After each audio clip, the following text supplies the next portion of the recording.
చంద్రబాబు మోసపూరిత పాలనపై మాజీ ముఖ్యమంత్రి వైఎస్ జగన్ తీవ్ర ఆగ్రహం వ్యక్తం చేశారు. కుట్రలు కుతంత్రాలతో ప్రజల ఆస్తులను తన వారికి దోచుపెడుతున్న చంద్రబాబు వ్యవహారాన్ని మీడియా సమావేశంలో జగన్ కడిగేశారు. చంద్రబాబు పాలన ఎప్పుడొచ్చినా రైతుకు అన్యాయమే జరుగుతుందని చెప్పారు. రైతు సంతోషంగా ఉంటేనే రాష్ట్రం సంతోషంగా ఉంటుందని జగన్ అన్నారు. వైఎస్ఆర్సీపీ పాలనలో రైతు సంతోషంగా వ్యవసాయం చేసుకున్నాడని, ఇప్పుడు రాష్ట్రంలోని రైతులకు నిత్య నరకంగా ఉందని జగన్ చెప్పారు. రాష్ట్రంలో పాలన సేవ్ ఆంధ్రప్రదేశ్, సేవ్ ఆంధ్ర అన్న పరిస్థితి మాదిరిగానే ఆంధ్ర రాష్ట్రంలో పాలన సాగుతూ ఉంది. అందరూ కూడా దేశం మొత్తం కూడా హలో ఇండియాస్, మా రాష్ట్రం వైపు ఒకసారి చూడండి అని చెప్పి నిజంగానే ప్రతి ఒక్కరం అనాల్సిన పరిస్థితిలోనే ఈ రాష్ట్రంలో ఈరోజు పాలన సాగుతూ ఉంది. మరి ముఖ్యంగా అడుగులు ముందుకు వేస్తే వ్యవసాయం అన్నది 62% జనాభా దాని మీద ఆధారపడి ఉన్న సెక్టర్. ఈ వ్యవసాయం అన్నది ఏ రాష్ట్ర ప్రభుత్వమైనా కూడా రైతులను సంతోషంగా పెట్టి వ్యవసాయం అన్నది ఒక పండుగగా చేస్తేనే, రైతు సంతోషంగా ఉంటేనే రాష్ట్రం సంతోషంగా ఉంటుంది. రైతు కూలీ సంతోషంగా లేకపోతే రాష్ట్రం ఎప్పుడూ కూడా ఎదగదు, వెనకడుగు వేయాల్సింది. మా హయాంలో పండుగగా ఉన్న వ్యవసాయం చంద్రబాబు నాయుడు గారి హయాంలోకి వచ్చేసరికి అది దండుగలా మార్చిన పరిస్థితుల మధ్య ఈరోజు రాష్ట్రంలో వ్యవసాయం కొనసాగుతూ ఉంది. తుఫాన్లు అయితేనేమి, కరువులు అయితేనేమి, అకాల వర్షాలు అయితేనేమి, రైతుల జీవితాలు చిన్నాభిన్నమై ఏకంగా 17 సార్లు గవర్నమెంట్ నుంచి ఇన్పుట్ సబ్సిడీ అన్నది రైతులకు రావాల్సిన పరిస్థితి. దాదాపుగా 1100 కోట్ల రూపాయలు ఇన్పుట్ సబ్సిడీ బకాయిలు ఇచ్చి పుణ్యం కట్టుకోలేదు పెద్ద మనిషి. కట్టుకోకపోగా పైగా ఈ పెద్ద మనిషి రావడం, వస్తూనే రైతులకు ఇంతకు ముందు వరకు కూడా హక్కుగా ఉచిత పంటల బీమా అన్నది మా ప్రభుత్వ హయాంలో, వైఎస్ఆర్సీపీ ప్రభుత్వ హయాంలో హక్కుగా రైతులకు ఉచిత పంటల బీమా అనేది రైతులకు దక్కుతూ ఉండేది. అలాంటిది మా హయాంలో అయితే దాదాపుగా 7,400 కోట్లు, 7,800 కోట్లు ఇచ్చినాం రైతులకు. ఉచిత పంటల బీమా ప్రభుత్వమే చేసి, రైతు తరఫున కూడా ప్రభుత్వమే కట్టి దాదాపుగా 7,800 కోట్లు, 7,400 కోట్లు, ఎగ్జాక్ట్గా నెంబరు 400-500 crores అటు ఇటు, 7,400-7,800 crores ఆ కైండ్ ఆఫ్ సపోర్ట్ ఫార్మర్స్కు ఇవ్వడం జరిగింది. ఈరోజు రైతులకు హక్కుగా రావాల్సిన ఆ ఉచిత పంటల బీమా చంద్రబాబు నాయుడు అధికారంలోకి రాగానే ఆ బీమా పథకాన్ని రద్దు చేసినారు. ఇన్ని కష్టాల మధ్య రైతు వ్యవసాయం చేస్తే ఏ పంటకు ఈరోజు రైతన్నలకు గిట్టుబాటు ధర రాని పరిస్థితి ఈరోజు రాష్ట్రంలో చూస్తాము. గత ఏడాది లాస్ట్ ఇయర్ ధాన్యం, కందులు, మినుములు, పెసలు, సజ్జలు, మిర్చి, పొగాకు, ఉల్లి, టమాటో, కొక్కో, చీనీ, మామిడి, ఇలా ఏ పంట తీసుకున్నా కూడా ధరలు రాక రైతన్నులు తీవ్రంగా నష్టపోయిన పరిస్థితులే కనిపిస్తాయి. ఇక ఈ ఏడాది పరిస్థితి చూస్తే కూడా అంతే. ఇప్పటికే మోంతా తుఫానుతో నష్టపోయి ఉన్న ఆ రైతులకు ధాన్యాన్ని కొనేవాడు లేడు. మామూలుగా 75 కేజీల బస్తా ఎంఎస్పి ప్రకారం 1,776 రూపాయలు రావాలి. ఈరోజు పరిస్థితి ఏమిటి అని అంటే, రైతులకు 1,200 రూపాయలకి ఇస్తారా, 1,300 రూపాయలకి ఇస్తారా అని చెప్పి ఈరోజు దళారులు రైతులను ఈరోజు అడుగుతూ ఉన్న పరిస్థితి. ఎంత దారుణమైన పరిస్థితి ఉంది అంటే, రైతులు ఎలా పోయినా కూడా కనీసం పట్టించుకునే నాతుడు లేని పరిస్థితిలో ఉంది. వరి రైతులే కాదు, ఈరోజు అరటి చూసినా అదే పరిస్థితి, మొక్కజొన్న చూసినా అదే పరిస్థితి, పత్తి చూసినా అదే పరిస్థితి, కొబ్బరి చూసినా అదే పరిస్థితి, వేరుశెనగ చూసినా కూడా అదే పరిస్థితి. ఏ పంటకు రేట్లు లేవు. చివరికి ఏ స్థాయిలో ఉంది అని అంటే కేజీ అరటి ₹10 అంట. కేజీ అరటి పళ్ళు ₹10. ఇంకా రైతులు ఎలా బతుకుతారని అడుగుతా ఉన్నా. ఇంతటి ఘోరంగా పాలన సాగుతూ ఉంది.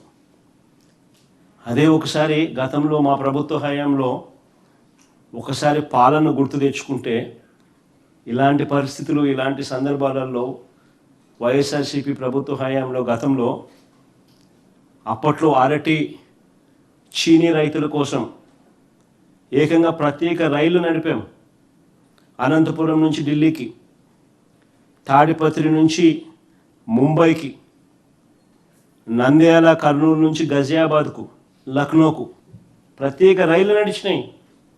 మా ప్రభుత్వం రాకమునుపు అరటి ఎక్స్పోర్ట్స్ 23,000 టన్స్ ఉంటే మా ప్రభుత్వం 23-24కి వచ్చేసరికి 3 లక్షల టన్నుల ఎక్స్పోర్ట్స్ అరటి. ఇది ఎక్కడ 23,000, ఎక్కడ 3 లక్షల టన్నులు ఎక్స్పోర్ట్స్ సైతం పెద్ద ఎత్తున అవైలబిలిటీలోకి తీసుకొచ్చినాం.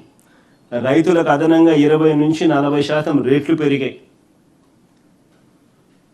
మరి ఈ ప్రభుత్వం ఏం చేస్తూ ఉందని అడుగుతాను.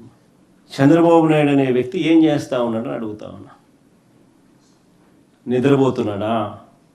చంద్రబాబు నాయుడు గారిని గట్టిగా అడుగుతా ఉన్నా. నిన్ను ముఖ్యమంత్రిగా చేసింది ఎందుకు అని. గాడిదలు గాయడానికా నిన్న ముఖ్యమంత్రిగా చేసింది అని అడుగుతా ఉన్నా. కాదు కదా, గాడిదలు కాయడానికి కాదు కదా. పట్టించుకోవాలి కదా రైతులను. చివరికి ఏ స్థాయిలో నిజంగా చంద్రబాబు నాయుడు గారి ప్రభుత్వాన్ని చూస్తే బాధ ఎక్కడ అనిపిస్తుందంటే, పులివెందుల్లో 600 టన్నుల కోల్డ్ స్టోరేజ్ మా హయాంలో ప్రారంభోత్సవం చేసినాం. ఆ కోల్డ్ స్టోరేజ్ ఆపరేషన్ లేదు, కరెంటు బిల్లులు ఖర్చు అవుతాయని. That is the flight of farmers. ఈరోజు ఆంధ్ర రాష్ట్రంలో రైతుల పరిస్థితి అంత దయనీయంగా ఉంది. ఎన్నికల సమయంలో ఇచ్చిన ఏ హామీని చంద్రబాబు నెరవేర్చలేదని వైఎస్ జగన్ విమర్శించారు. కొన్ని పథకాలను పూర్తిగా ఎగవేసి కొన్నింటిని అరాకొరా అమలు చేస్తున్నారని మండిపడ్డారు. పైగా సూపర్ 6 పథకాలు ఇచ్చేశామంటూ గ్లోబల్స్ ప్రచారం చేసుకుంటున్నారని కామెంట్ చేశారు జగన్. గోబెల్స్కే చంద్రబాబు టీచర్లా మారారని అన్నారు. గోబెల్స్ అనే వ్యక్తి హిట్లర్ టైంలో కమ్యూనికేషన్ మినిస్టర్. ఆయన పేరు చెప్తారు కానీ వాస్తవం ఏంటంటే చంద్రబాబు నాయుడు పేరు చెప్పాలా. ఈయన చంద్రబాబు నాయుడు గోబెల్స్కి టీచర్, మెంటార్. సూపర్ 6, సూపర్ 7 అట్లా అడ్వర్టైజ్మెంట్ ఇస్తున్నాడు. వాళ్ళు టీవీలో ఊరగొడుతున్నారు. వాళ్ళ పార్టీకి సంబంధించిన వాళ్ళతో చెప్పించేసేస్తారు. మళ్ళీ వాళ్ళకి సంబంధించిన ఎల్లో మీడియాలో టీవీ డిబేట్లు పెట్టి కూడా అయిపోయిందని వేస్తున్నారు. ఆశ్చర్యాన్ని అడుగుతా ఉన్నా. ఒకసారి మన సూపర్ 6, సూపర్ 7 వాళ్ళ సూపర్ 6, సూపర్ 7గా వాళ్ళు చూపించింది పెట్టుమా. ఎన్నికల ముందు ఓట్ల కోసం చంద్రబాబు నాయుడు 9/5/2024 ఎన్నికలకు ముందు ఓట్ల కోసం చంద్రబాబు నాయుడు ఇచ్చిన అడ్వర్టైజ్మెంట్ సూపర్ 6, సూపర్ 7 ఆయన మేనిఫెస్టోలో పెట్టింది. ఒకసారి ఇది చూడండి. ఒకసారి నేను అడుగుతాను, ఇది ఇటనే పెట్టు. నేను అడుగుతా కొన్ని క్వశ్చన్లు. చంద్రబాబు నాయుడు సంబంధించిన మనుషులు దీనికి సమాధానం చెప్తారేమో చూడండి. నిరుద్యోగ భృతి కింద నెల 3,000 రూపాయలు ఇస్తానన్నాడు. నిరుద్యోగ భృతి కింద నెల 3,000 రూపాయలు ఇస్తానన్నాడు. 2,000కి కలిపి 72,000 ఇవ్వాలి. నేను ఇంతకుముందు ఈ ప్రెస్ మీట్ కన్నా ముందు ప్రెస్ మీట్లో మీకు బాండ్లు కూడా చూపించిన. చంద్రబాబు నాయుడు ఏ రకంగా ప్రతి ఇంటికి పోయి బాండ్ ఇచ్చినాడు, వాళ్ళ మనుషులు పోయి సంతకాలు పెట్టి బాండ్ ఇచ్చినారు. ఎదుగుమా చంద్రబాబు నాయుడు సంతకం అని ఆయన ప్రమాణ పూర్తిగా ఆయన దత్తపుత్రుడు 2 ఫోటోలు పెట్టి వాళ్ళిద్దరూ కూడా ప్రమాణం చేస్తూ ఏ రకంగా వాళ్ళు ప్రమాణం చేసి బాండ్లు ఇచ్చినారో కూడా చూపించినాం. ఆ బాండ్లలో వాళ్ళు రాసిన మాటలు కూడా చదివి వినిపించి అందరికీ కూడా చూపించినాం. ప్రతి ఇంటికి నిరుద్యోగ భృతి కింద నెల 3,000 ఇస్తామన్నారు. 2 ఏళ్ళకి 72,000 ఇచ్చినారా అని అంటాను. వాళ్ళు సూపర్ 6, సూపర్ 7 ఎక్కడ అమలైందని అడుగుతాను. పోనీ రెండోది చూద్దాం. ఆడబిడ్డ నిధి కింద, ఆడబిడ్డ నిధి అంటూ 18 ఏళ్ళు నిండిన ప్రతి చెల్లెమ్మకు, ప్రతి అక్కకు ఆడబిడ్డ నిధి కింద నెల 1,500 అన్నాడు. సంవత్సరానికి 18,000 అన్నాడు. 2 ఏళ్ళు అయింది, 36,000 ఇచ్చినాడా అని అడుగుతాను. పోనీ 50 ఏళ్ళకి పెన్షన్ అన్నాడు. కింద చూడండి, బీసీ, ఎస్సీ, ఎస్టీ, ముస్లిం మైనారిటీలకు 50 ఏళ్ళకి పెన్షన్. సూపర్ 6, సూపర్ 7 హామీలు. నెలకు 4,000 చొప్పున, ఏడాదికి 48,000. 2 ఏళ్ళకి కలిపి 96,000. మళ్ళీ ఇచ్చినాడా అంటున్నా. మరి ఎవరికి ఇచ్చినాడా అని అంటాం. అన్నదాత సుఖీభవ అంటూ పిఎం కిసాన్ కాక సంవత్సరానికి 20,000 అన్నాడు. 2 ఏళ్ళకి కలిపి 40,000. ఇచ్చింది 10,000, 30,000 ఎగరగొట్టినాడు. ఇది మోసం కాదా అని అడుగుతా ఉన్నాం. తల్లికి వందనంలో అమ్మఒడిని పేరు మార్చినాడు, తల్లికి వందనం అన్నాడు. తల్లికి వందనం కోతకు తల్లికి వందనంలో ప్రతి పిల్లాడికి ఇస్తానన్నాడు. అందరికీ 15,000 అన్నాడు. తీరా చూస్తే మొదటి సంవత్సరం ఎగరగొట్టినాడు. రెండో సంవత్సరానికి వచ్చేసరికి 15,000 కాస్త రెండో సంవత్సరానికి వచ్చేసరికి ఏకంగా 20 లక్షల మంది పిల్లలకు తగ్గించేసినారు. తగ్గడమే కాకుండా 15,000 కాస్త తీరా వచ్చేసరికి 8,000, 9,000, 10,000, కొందరికి మాత్రమే 13,000. అంటే 2 ఏళ్ళకి కలిపి ప్రతి పిల్లాడికి ఇవ్వాల్సింది 30,000. ఇచ్చింది ఎంత అంటే కొందరికి 8,000, కొందరికి 9,000, కొందరికి ఎగరగొట్టడం, కొందరికి 10,000, కొందరికి 13,000. ఇది జరిగింది. ఇది మోసం కాదని అడుగుతాను. ఏడాదికి 3 సిలిండర్లు అన్నాడు. 2 ఏళ్ళకి కలిపి 6 సిలిండర్లు. ఇచ్చింది ఎంత అంటే 2 సిలిండర్లు. అది కూడా అందరికీ ఇవ్వాలి. ఇది మోసం కాదని అడుగుతా ఉన్నా. ఉచిత బస్సు ప్రయాణం అంటాడు. ఎక్కడికైనా పోవచ్చు, ఏ బస్సు అయినా ఎక్కొచ్చున్నాడు ఎన్నికలప్పుడు. తీరా ఇప్పుడు చూస్తే కొన్ని బస్సులకే, అది కొంతమందికే అని ఇప్పుడు కొత్త కొత్త రూల్స్తో పెడతా ఉన్నాడు. మోసం కాదని అడుగుతా ఉన్నా. మరి ఇన్ని 420 చేష్టలు చేస్తూ ఉన్నాడు. మరి చీటింగ్ కేసు పెట్టి మీద బొక్కలో వేయాల్సింది కాదా?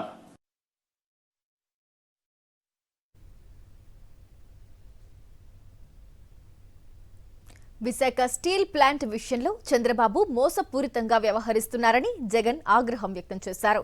తమ పాలనలో ఉక్కు ఫ్యాక్టరీ ప్రైవేటీకరణ కాకుండా ఆపగలిగామని చెప్పారు. కానీ చంద్రబాబు ఉక్కు విషయంలో ఎన్నికల ముందు ఒకలా, తర్వాత మరోలా మాట్లాడుతున్నారని మండిపడ్డారు. ప్రైవేటు కంపెనీకి సొంత గనులు ఇవ్వాలని కేంద్రాన్ని కోరిన చంద్రబాబు ప్రభుత్వ రంగంలో ఉన్న ప్లాంట్ గురించి పట్టించుకోవడం లేదని విమర్శించారు.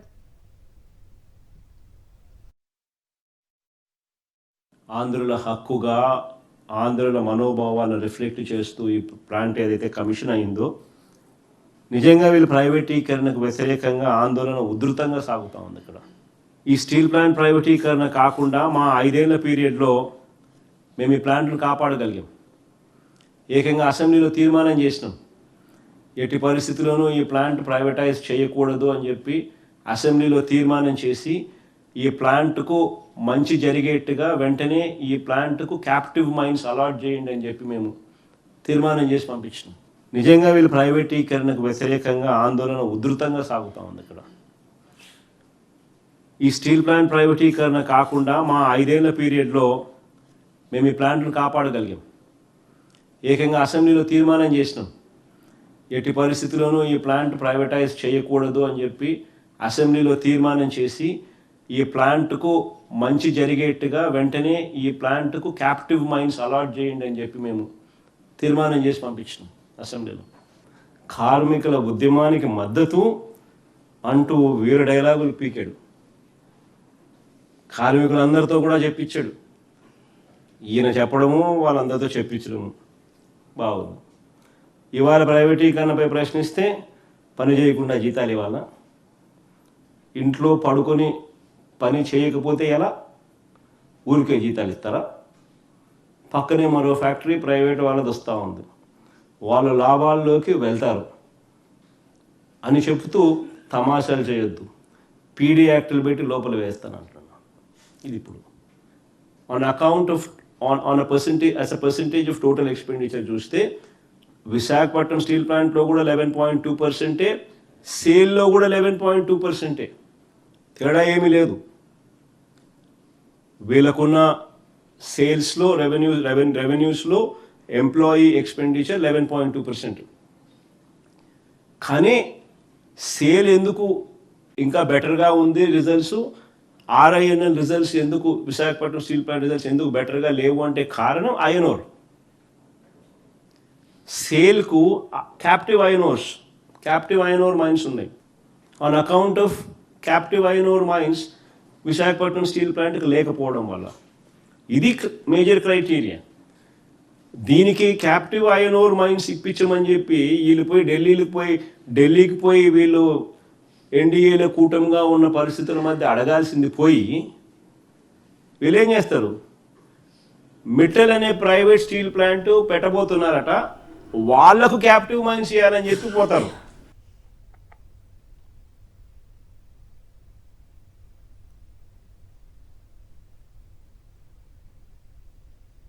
ప్రభుత్వ రంగంలో తీసుకొచ్చిన మెడికల్ కాలేజీలను ప్రైవేటీకరించడాన్ని తీవ్రంగా తప్పుపట్టారు జగన్. బాధ్యతల నుంచి తప్పించుకోవడానికి ప్రతి రంగాన్ని ప్రైవేటీకరిస్తున్నారని ఫైర్ అయ్యారు.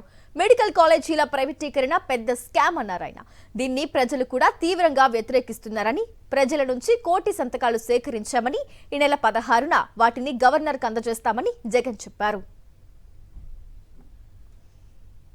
అన్ని రకాలుగా గవర్నమెంట్ అన్నది ఉన్నది ఎందుకు, ఏం చేయడం కోసం ప్రజలు నీకు అధికారం ఇస్తారు?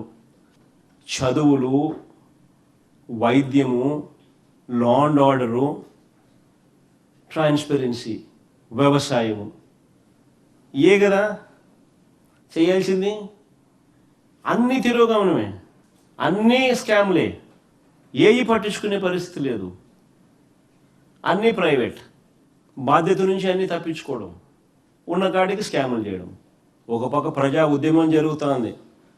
2 డిసెంబర్ 2025 సిగ్గు లేకుండా, ప్రజా ఉద్యమానికి ఖాతరే లేకుండా స్కాముల పర్వం ముందుకు పోతూ ఉంది. ఒక పక్క 1 కోటి సంతకాలు చేస్తూ ఉన్నారు దీన్ని వ్యతిరేకిస్తూ, మరో వైపున ఖాతరే లేకుండా చంద్రబాబు నాయుడు చేస్తూ ఉన్న స్కాముల పర్వం, స్కాముల్లో ఇంకా ఒక అడుగు ముందుకు వేసి ఇంకా పెద్ద స్కాములు చేస్తూ ఉన్నాడు. కొత్త గవర్నమెంట్ కాలేజీల ప్రైవేటీకరణపై ప్రజలు తీవ్రంగా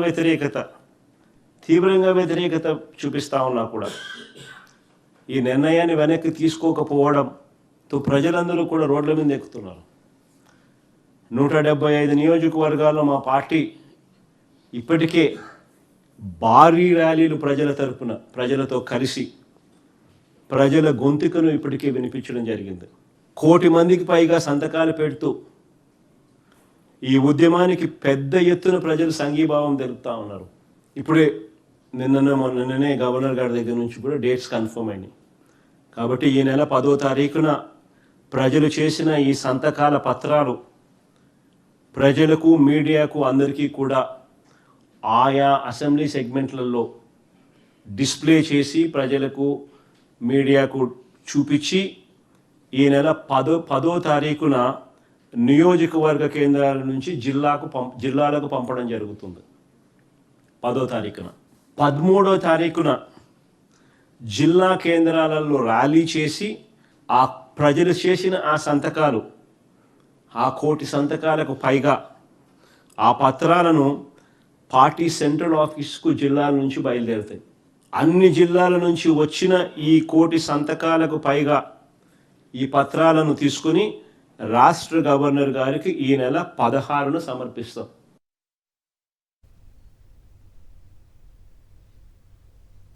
కూటమి పాలకులు దేవుడిని కూడా రాజకీయాల్లోకి లాగుతున్నారని ఆగ్రహం వ్యక్తం చేశారు జగన్. దేవుడంటే భక్తి, భయం లేకుండా మాట్లాడుతున్నారని విమర్శించారు. లడ్డూ నెయ్యిలో జంతువుల కొవ్వు కలిసిందని, ఆ నెయ్యితోనే లడ్డూలు తయారు చేశారంటూ తప్పుడు ప్రచారం చేశారని మండిపడ్డారు. అన్యాయంగా వైఎస్ఆర్సీపీ నేతలపై నిందలు వేస్తున్నారని, తప్పుడు ప్రచారం చేస్తున్నారని జగన్ అన్నారు. ఆయన అధికారంలోకి వచ్చిన తర్వాత ఆయన హయాంలో అదే రీతిలో జూలై నెలలో 4 ట్యాంకర్లు తిప్పి పంపారు. రోబస్ట్ ప్రొసీజర్ను మరొక్కసారి చూపిస్తూ, ఉన్న టీటీడీలో ఉన్న రోబస్ట్ ప్రొసీజర్ను మరొక్కసారి రిఫ్లెక్ట్ చేస్తూ చంద్రబాబు నాయుడు గారి హయాంలో కూడా అదే రీతిలో జూలై నెలలో 4 ట్యాంకర్లు తిప్పి పంపారు చంద్రబాబు నాయుడు హయాంలో. మళ్ళీ ఇది ఆశ్చర్యం, ఇక్కడ చూడండి కొంచెం, మళ్ళీ ఆ ట్యాంకర్లు ఆగస్టులో తిరిగి వచ్చాయని, ఎవడు ముఖ్యమంత్రి అప్పుడు? ఆయనే కదా. ఎవరిది ప్రభుత్వం? ఆయనదే కదా. మళ్ళీ ఆ ట్యాంకర్లు ఆగస్టులో తిరిగి వచ్చాయని, లడ్డూ ప్రసాదంలో వాటిని వాడారని, మొన్న రిమాండ్ రిపోర్ట్లో సిట్ రాసింది. మళ్ళీ ఎవరిని బొక్కలో వేయాలా? ఇదే కానీ నిజమైతే రిజెక్ట్ చేసిన నెల రోజుల తర్వాత ఇవి ఎలా రాగలిగాయి? అలా వచ్చిన ఆ వెహికల్స్ నిజంగా చంద్రబాబు చెప్పినట్టుగా ఒకవేళ వాడి ఉంటే అది నిజమే అయితే మరి అది చంద్రబాబు నాయుడు వైఫల్యం కాదా? ప్రస్తుత టీటీడీ చైర్మన్, ప్రస్తుత ఆ పీరియడ్లో ఉన్న టీటీడీ ఈఓ వాళ్ళిద్దరూ ఏం చేస్తూ ఉన్నారు? వాళ్ళిద్దరిని ఎందుకు అరెస్ట్ చేయలేదు? ఎవరి టైంలో జరుగుతూ ఉంది ఇది? ఒక మనిషిని ఇరికియాలని చెప్పి ఆరాటము, తాపత్రయంతో తప్పులు ఎలా దొరుకుతున్నాయని చూపిస్తా అనేది చెప్పడానికి ఇవన్నీ కూడా చెప్తా ఉంటా. స్వచ్ఛమైన నెయ్యి 320 రూపాయలకే మీరు ఎలా సప్లై చేయిస్తారు? 320 రూపాయలకే ఏందండి నెయ్యి సప్లై చేయిస్తారు మీరు అని చంద్రబాబు నాయుడు గారు ఆయన పార్టీకి చెందిన నాయకులు ప్రశ్నలు వేశారు. నాణ్యమైనది కావాలంటే కిలో 3,000 అవుతుంది అని ప్రకటనలు చేశారు. ఈనాడు పత్రిక, ఈయన గజెట్ పత్రిక అయితే కనీసం 1,000 రూపాయలు అవుతుంది అని చెప్పి చెప్తా ఉన్నారు. 1000 నుంచి 1,600 అని రాసినారు కాదు. మరి టీటీడీలో ఇవాళ నెయ్యి ఎంత కొంటున్నారు? 3,000 ఇచ్చుకుంటున్నారా? 1,600 ఇచ్చుకుంటున్నారా? 1,000 రూపాయలు ఇచ్చుకుంటున్నారా? పోనీ 2014 నుంచి 19 మధ్య చంద్రబాబు నాయుడు హయాంలో, ఆ ఐదేళ్ళు చంద్రబాబు నాయుడు గారు కిలో నెయ్యి 276 రూపాయలు కొన్నాడు. నిజాలు బయటికి తీసుకుని రండి అని చెప్పి సుప్రీంకోర్టుకు పోయింది ఎవరు? వైవి సుబ్బారెడ్డి. తెలుగుదేశంలో కాదు. మరి ఆయన మీద ఆరోపణలు ఏందని నాకు అర్థం కాదు. సెన్స్ ఉండాలి. అసలు ఆ మనిషి వైవి సుబ్బారెడ్డి అనే వ్యక్తిని మీరు ఎప్పుడైనా ఆయన ఇంటికి పోయినారా? హైదరాబాద్ ఒకసారి పోండి. ఆయన ఇంట్లోనే గోపూజ జరుగుతుంది. ఇంట్లోనే ఇదే వైవి సుబ్బారెడ్డి గారు అయ్యప్ప మాల కనీసం 35-40 సార్లు వేసుకొని ఉంటాడు. గురుస్వామి కేటగిరీ. ఈ సిట్లో చంద్రబాబు వేసిన అధికారులు ఎవరు తెలుసా? ఒకరు కృష్ణయ్య సమీప బంధువు. ఈ కృష్ణయ్య ఎవడు? కృష్ణయ్య సమీప బంధువు గోపీనాథ్ జట్టి. ఈ కృష్ణయ్య ఎవడు? చెప్పా, కృష్ణయ్య ఎవడు ఏంటి చూపించండి ఒకసారి. ఎన్టీఆర్ ట్రస్ట్లో, ఎన్టీఆర్ మెమోరియల్ ట్రస్ట్లో ట్రస్టీ. ఈ కృష్ణయ్య మీద చంద్రబాబుకి ఎంత ప్రేమ అంటే ఈయన రిటైర్డ్ అయిపోయి ఇన్ని సంవత్సరాలు అయిపోయిన తర్వాత ఎన్టీఆర్ ట్రస్ట్లో, ఎన్టీఆర్ మెమోరియల్ ట్రస్ట్లో ట్రస్టీగా పెట్టుకోవడం అనేది కాక రిటైర్ అయిపోయిన ఎన్ని సంవత్సరాల తర్వాత కూడా ఇప్పుడు కూడా ఈ స్టేట్ గవర్నమెంట్లో ఇప్పుడు AP pollution control board chairman.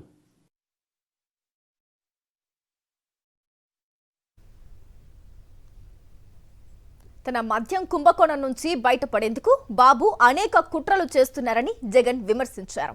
తాను బయటపడే కుట్రలో భాగంగా వైఎస్ఆర్సీపీ పాలనలోని మద్యం పాలసీని తప్పుగా చిత్రీకరిస్తున్నారని మండిపడ్డారు. లిక్కర్ అక్రమ కేసు పెట్టి వైఎస్ఆర్సీపీ నేతల్ని వేధిస్తున్నారని విమర్శించారు. ఇప్పటికే మా పార్టీకి చెందిన ఎంతో మందిని అన్యాయంగా జైలుకు పంపించారు. లేని లిక్కర్ కేసును సృష్టించి చంద్రబాబు నాయుడు అనే వ్యక్తి బెయిల్ మీద ఉన్నాడు లిక్కర్ కేసులో. ఆ కేసును నీరు గార్చేందుకు తన పాలసీ వల్ల తాను రాష్ట్రం నాశనం అయిపోయి తాను లూటీ చేసినాడు అనేది ఏదైతే తన మీద కేసు ఉందో ఆ కేసును నీరు గార్చేందుకు మధ్యలో ఉన్న మా గవర్నమెంట్ పాలసీని తప్పుగా చూపించేందుకు చంద్రబాబు నాయుడు తాపత్రయపడతా ఉన్నాడు. లేని లిక్కర్ కేసును సృష్టించి చెవిరెడ్డి భాస్కర్ రెడ్డిని లోపలేసినారు, మిథున్ రెడ్డిని లోపలేసినారు. మిథున్ రెడ్డికి బెయిల్ మంజూరు చేస్తూ జడ్జి రాసిన జడ్జిమెంట్ కాపీ ఒకసారి చదవండి. ఒకసారి